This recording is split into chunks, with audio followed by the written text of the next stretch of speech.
Good morning everyone, and welcome to day 10 of the 14-day challenge to be a better you.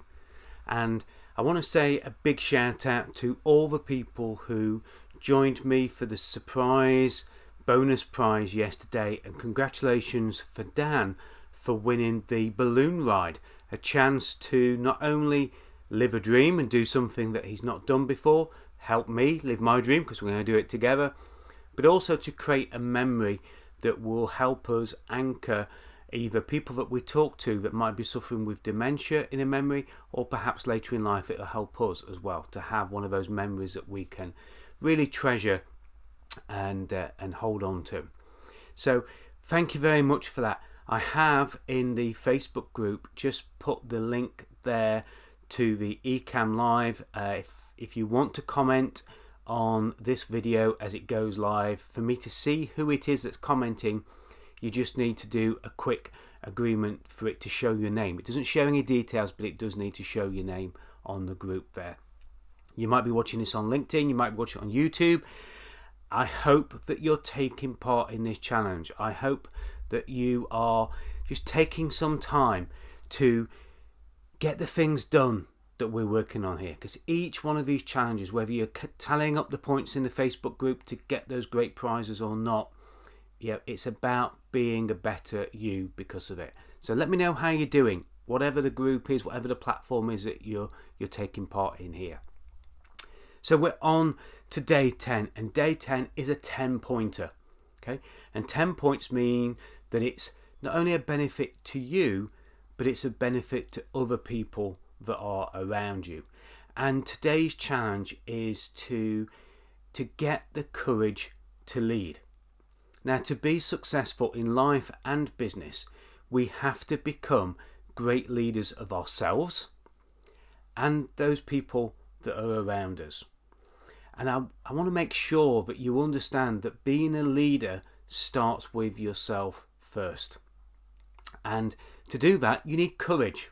You need courage to step up and be a leader, a courage to lead. And there is going to be a link below this for all the podcasts of a coach that's in my group, Harlan Hammock. Big shout out to Harlan. He's got an amazing podcast which is called The Courage to Lead.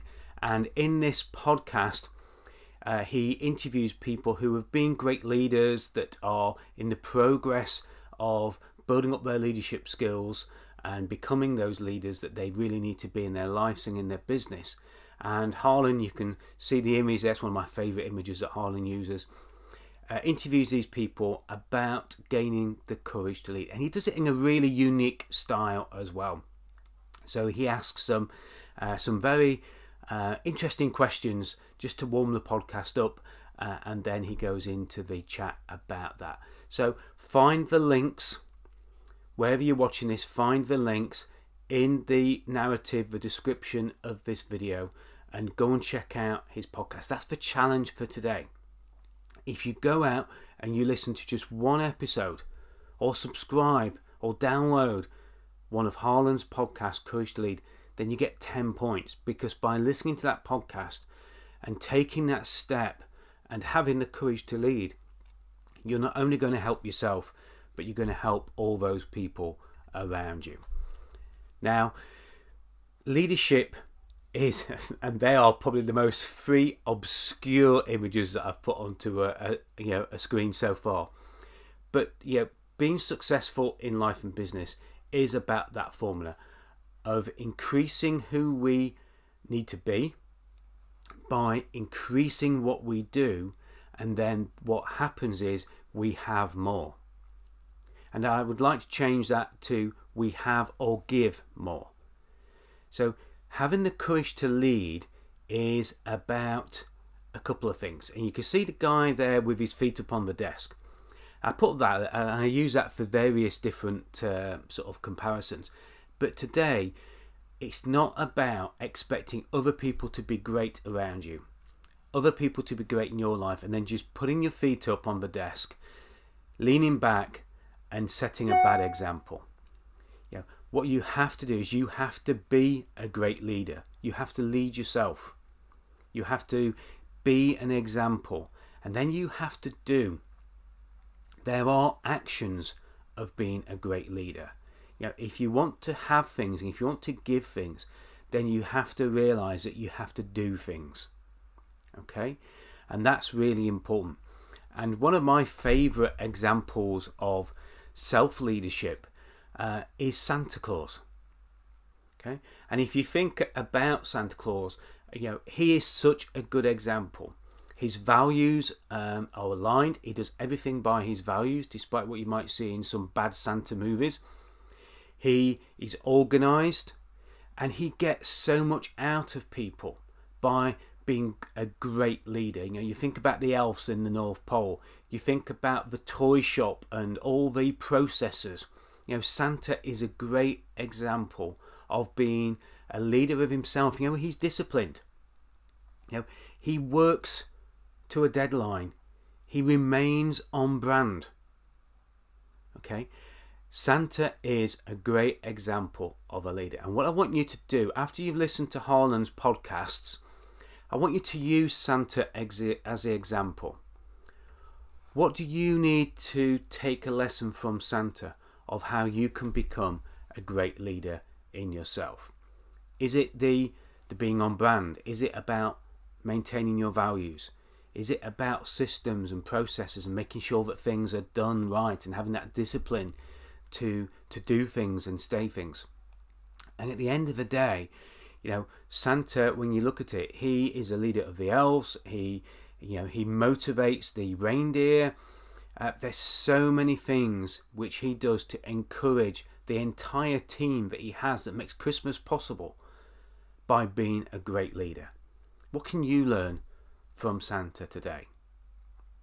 Now, who knew that in end of May I'd be talking about Santa, and I'm sorry to mention the C word, Christmas word. But it is important to use that as an example. So think about it. What kind of example are you setting? Listen to some great content about how you can get the courage to lead. Leadership is not easy. It takes courage. It takes discipline. It takes hard work. So I want you today to step up and be a leader. Be a great example. Be somebody who allows people to see a vision, a mission. Somebody once said to me, I think it's in Vern Harnish's book, Scaling Up, what's the difference between a manager and a leader? Which one does the same and which one does the change?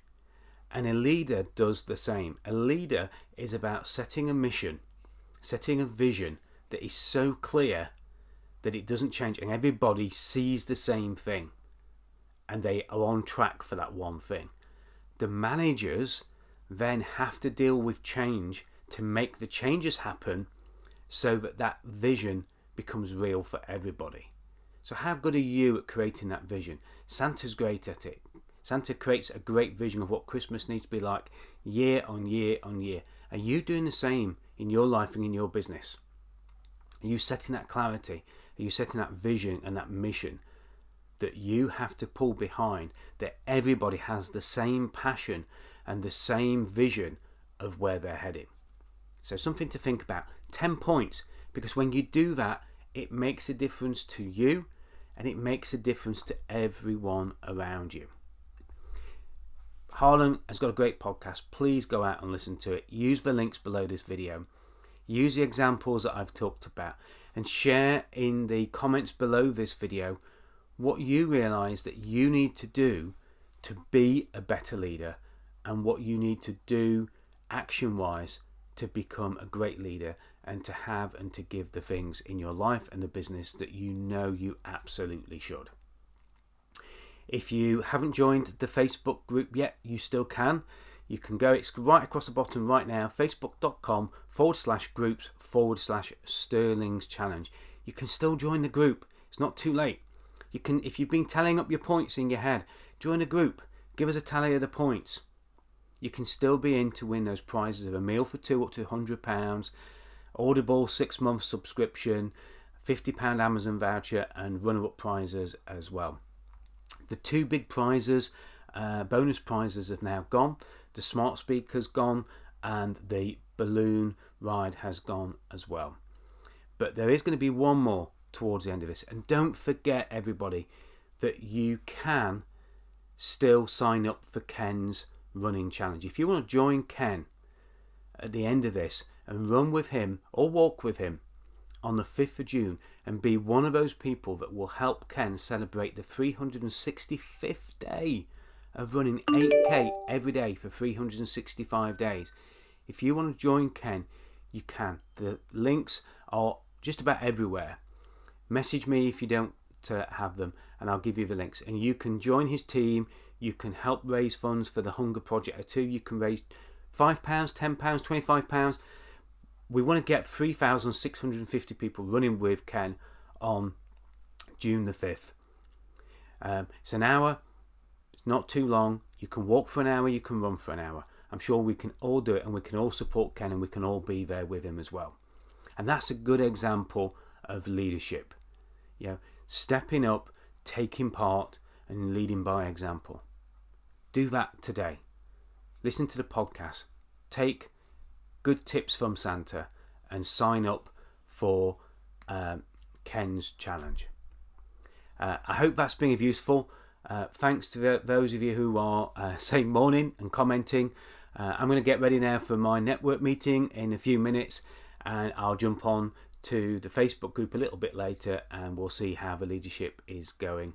And I look forward to seeing you on tomorrow's challenge. Who can believe it? Day 11 tomorrow. Thanks very much for taking part so far. You certainly, I can see by the comments, you are all becoming a better version of you, and it's a privilege to be able to help you do that. Bye for now.